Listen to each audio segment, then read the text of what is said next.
I'd like to call to order the regular board meeting for the Garfield Heights City School District on Monday, December 20th, 2021.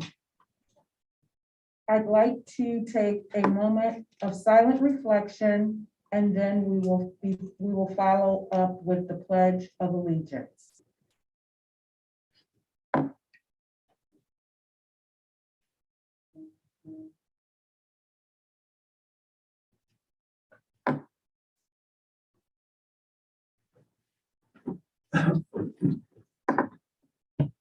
I pledge allegiance to the flag of the United States of America and to the republic for which it stands, one nation, under God, indivisible, with liberty and justice for all. Thank you. I'd like to entertain a motion to adopt the agenda as presented. That was moved by Mr. Juby. Second. And second by Ms. Morrison.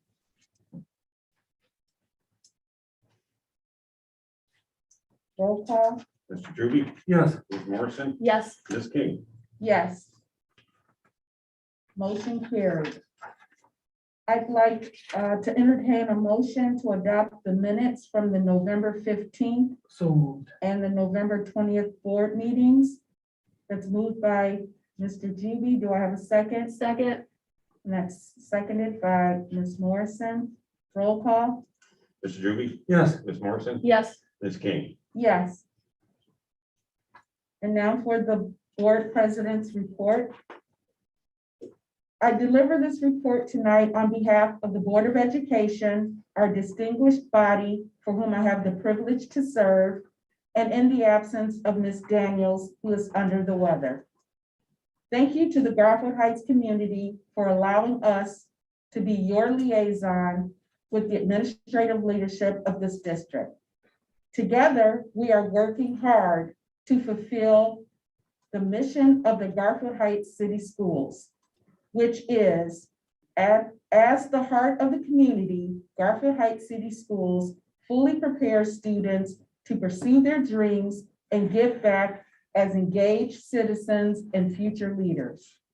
In addition, the Board of Education is working daily to advance the vision of our beloved school district, which is the Garfield Heights City Schools, a premier educational institution, will be recognized throughout Ohio as fully preparing students to be leaders equipped with real world skills to contribute to a global society, particularly during a pandemic environment for which none of us could have ever prepared. The mission and vision and guiding principles of our district position us to be successful with organizational values that are stakeholder created and community supported. A word of gratitude is expressed to our entire school family, including the students, the staff, and our families for their diligence in helping our district to remain in person and learning for the better part of the first half of the school year. While masked, our students and staff have remained proactive in minimizing their risk to infection and the spread of infection. We realize the time and patience families must take to properly care for their students in sending them to school, and for that, we thank our Bulldog School family for their support. As Mr. Hankey has shared, we will be extending our mask mandate through April 1st so that we can remain learning in person, but also compliant with CDC recommendations. Please stay tuned for further updates from Garfield Heights City Schools.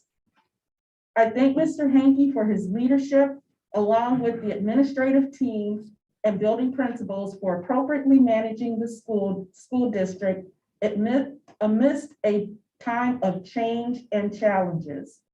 Your steadfastness and decision-making has been quite helpful and dynamic.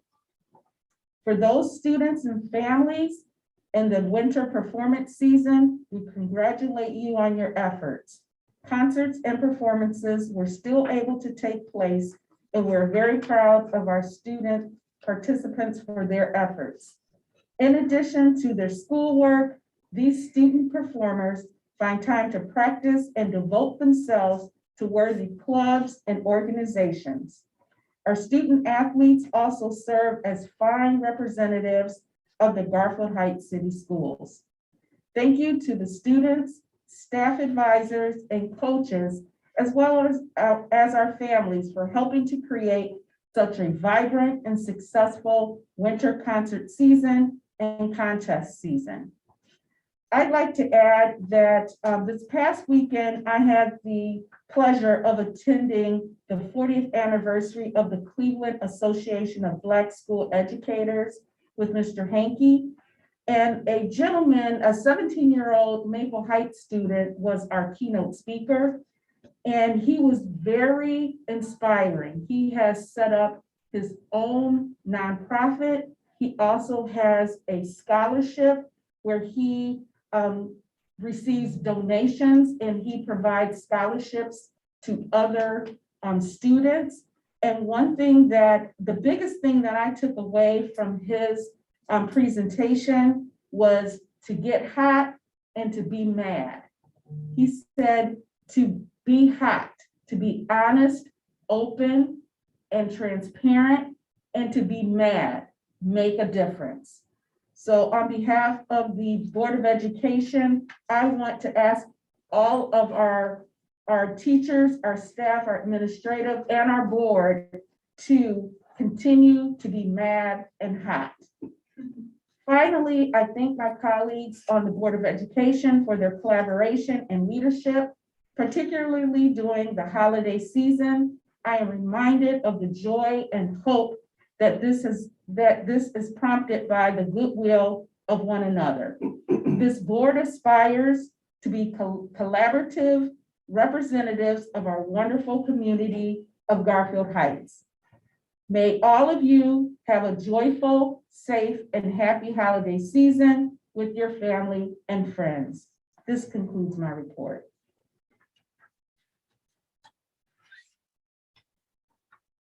Moving on to committee reports. Do we have any committee reports? Madam President, I would like to give 2 committee reports on behalf of Ms. Thomas since she is ill.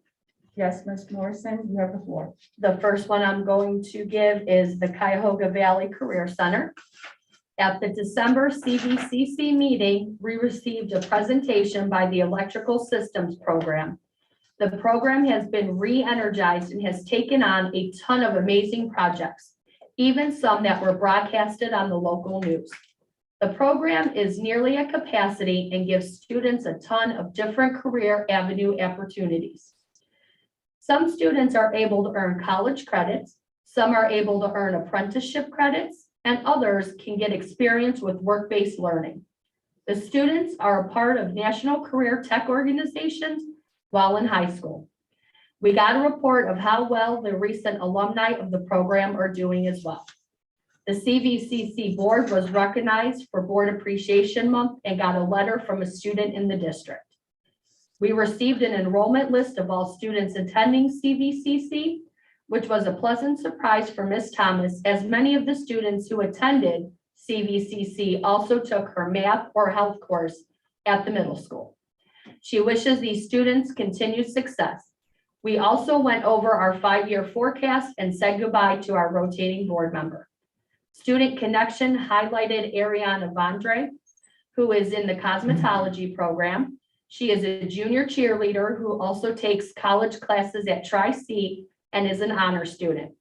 Our Alumni Spotlight highlighted Marcos Hernandez, class of 2021, who graduated from the Adult Education STNA program.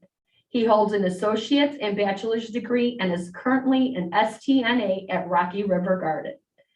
Keep up the great work and happy holidays to everyone. Please stay safe, get vaccinated, and mask up. I will see you all next year. And then I also have a student athletic report. There have been positive COVID cases have caused our boys and girls basketball team, cheerleaders, and wrestling team to pause all activities for 10 days. The boys and girls basketball were able to resume practices on 12/18. Wrestling can resume on 12/26 and cheerleading on 1/4. The hockey team is still in need of additional players if anyone is interested. The high school was able to hold their holiday band concert last week, but the choir's concert scheduled for this evening had been canceled. And their major recent purchases included the Fall Sports Banquet Awards, wrestling weight certification, and a new wrestling scale. That concludes the reports from Ms. Thomas. Thank you, Ms. Morrison. Are there any other reports? Okay, we will move on to the superintendent's report. Mr. Hanky. Thank you, Vice President King and members of the board. On behalf of everyone in the Garfield Heights City Schools, I want to extend our gratitude to our students, staff, and families for their flexibility and their patience in making the quick but very important pivot to remote learning last week. As we have learned over the several days or so, positive COVID cases are on the rise. And this reality impacts school districts through greater number of student and staff absences due to illness. And with substitute shortages for classroom and transportation support, these factors all combine to inform the decisions that we as a school district make. Our desire is for our students and staff to have a safe and enjoyable holiday season through time spent with family and friends. And going remote last week and into this week was a way to help minimize extra exposure to one another. Thank you for your flexibility and patience. Also, please be advised that the Garfield Heights City Schools will extend its mask mandate for students and staff through the end of the third academic quarter on April 1st, 2022. The CDC and Ohio public health officials have recommended the vaccines for those who are eligible, and masking have proven to mitigate and slow the spread of the coronavirus. Thank you for your flexibility in joining us to extend the mask mandate through April 1st, 2022. The students and staff who comprise our co-curricular activities have been on full display the past several weeks as well. The Garfield Heights City Schools was pleased to see various performing arts gatherings taking place at all building and grade levels and delivering such fine artistic and talented performances. Congratulations, students, for your hard work and dedication to developing such skills. To practice playing an instrument demonstrates an additional level of sacrifice and time management, and we recognize your abilities. The Garfield Heights City Schools recognizes the staff advisors who also devote their time to mentoring our students. Families create the backbone of support for the initiative of their sons and daughters to pursue such interests. Our student athletes are to be commended as well. While we are all required to navigate the changing world around us, our Bulldog student athletes and their coaches remain diligent and focused in improving their skills and sharing their talents. The Garfield Heights City Schools applauds the participants of these co-curricular activities and thanks them for being fine representatives of the Garfield Heights City Schools. Also, on a personal note, it is part of my duty to attempt to keep student activities going even through our COVID shutdowns. We believe that these activities are incredibly important to the development of our young people, and we are trying our best to make sure that they are available to them. However, sometimes COVID has presented challenges for us. As we enter winter break for this school year, please take a moment to safely enjoy time with your family and friends. Without question, this past year has presented challenges and changes, but with your help and cooperation, we have prevailed with continued success. This is certainly the most wonderful time of the year. I hope you enjoy some peace, comfort, and hope through our shared kindness and goodwill toward one another. Thank you, and have a great winter break. Vice President King, that concludes my report. Thank you, Superintendent Hanky. Moving on to remarks from the public regarding agenda items. Mr. Sluka, do we have anyone? No one via email, no one present, so we will, They can't email in. okay, so it's only, It's only if you show up now, Okay. since the board can no longer go remote, neither can our public. They need to. thank you. So we will move on to agenda item number 9. I'd like to entertain a motion to approve financial agenda items 9. Move and waive 9.1 to 9.2. So that was moved and waived by Mr. GB, Second. second by Ms. Morrison. Is there any discussion? Or do I do roll call? Once approved, I will be sending a letter over to the county fiscal officer telling them that we want to participate in the tax advances for the next calendar year. Can I get a roll call, Mr. Sluka? Mr. Juby? Yes. Ms. Morrison? Yes. Ms. King? Yes. All right, we'll move to number 10, recommendations of the Board of Education. The first item is. Move and waive item 10.1. We need a date and a time for that meeting. Yes. Okay. So I did get input from Ms. Daniels. She is available anytime. She recommends the evening. Mr. GB has given me one date in January that he's not available. I also would recommend an evening time. Ms. Morrison, do you have any days and times that may not work for you? Just the 13th of January in the evening Is not good for you? is not good for me. Okay.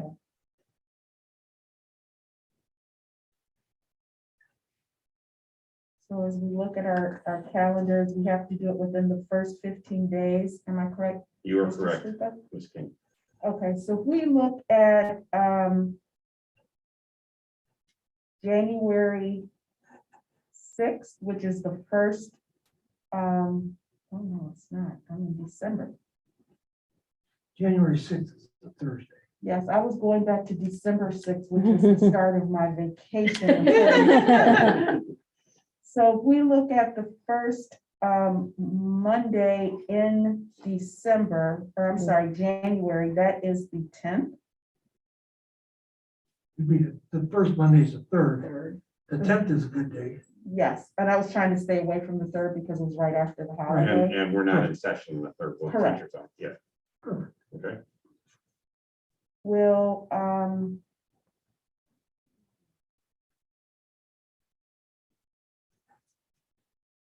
do I really have a class that day?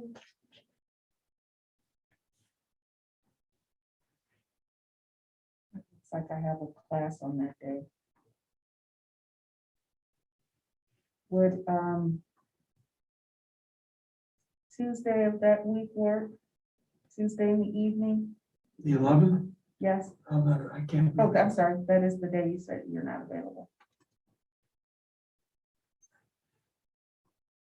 And if we go to back to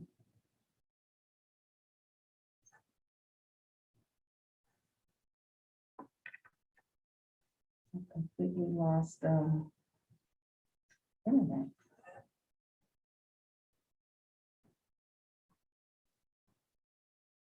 So we're looking at potentially the 13th of November. That January, I'm going backwards and backwards and backwards. The third, That The would- 12th is Wednesday. 13th, Heather can't make it. Yeah. yes, Go to 12th.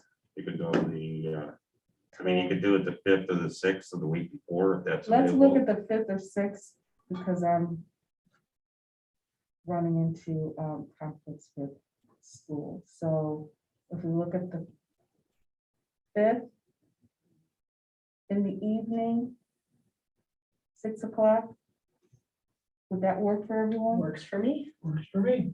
All right, so we're going to set our organizational meeting for January 6th, 2022 at 6 p.m. We also need to schedule our tax budget hearing. Can we schedule that for immediately following our organizational meeting at 6:30? Mhm.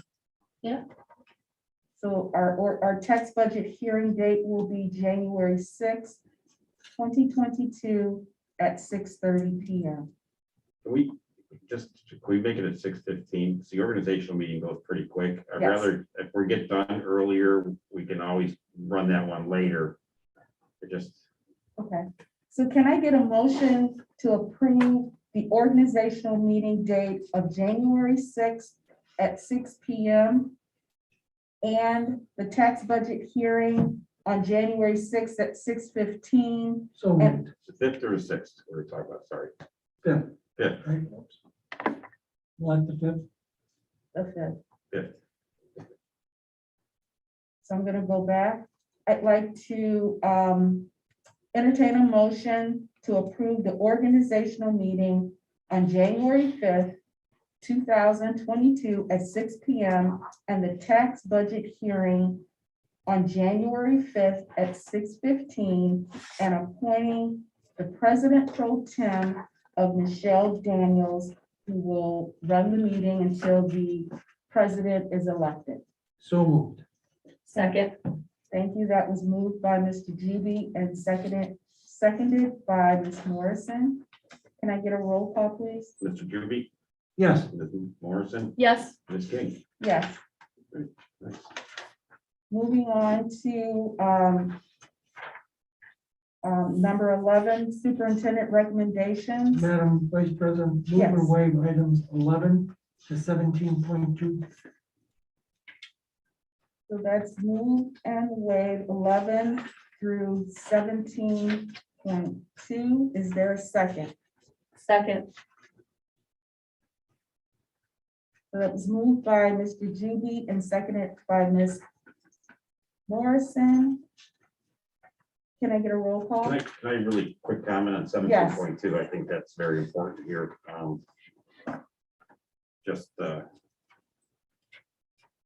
We are, right now, we are facing a little bit of a cash flow shortage, and the reason that's why this temporary borrowing is on there is because in the month of December, we had bonds come due, we have 3 payrolls, and we had an SHC payment all come due in the same month. Plus, we have another payroll coming 2 weeks, right into January.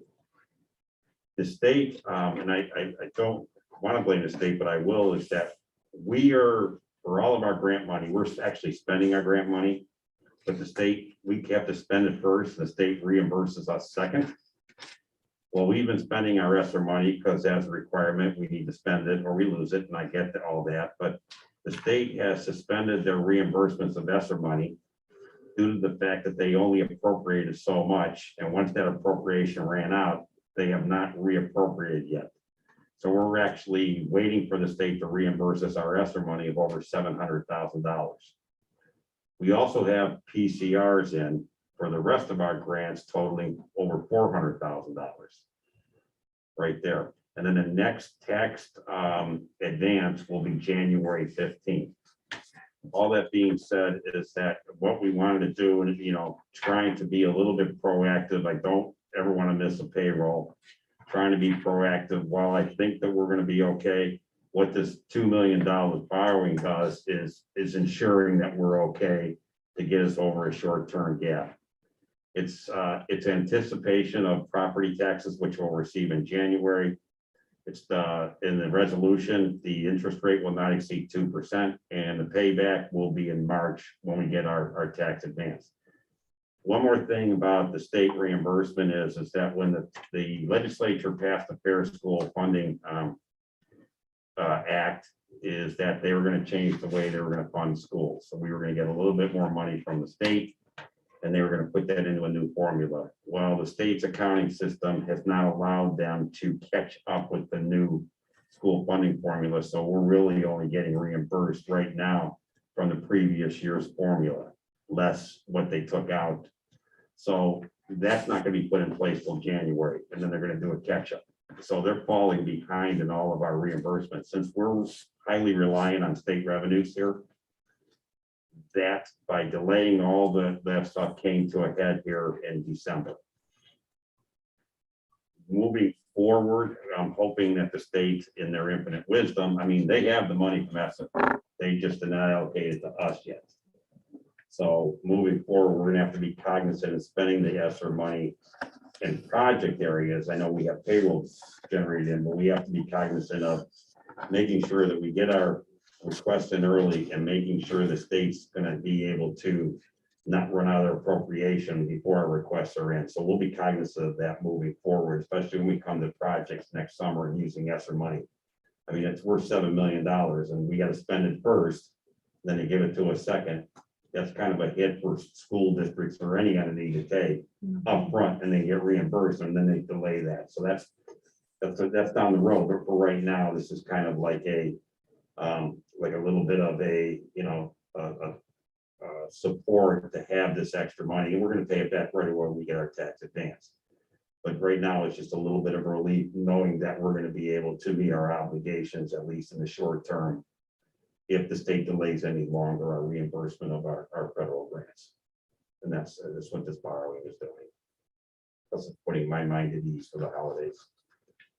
So that's, Is there any other discussion or questions in regards to any of the agenda items from 11.1 through 17.2? Any other discussion?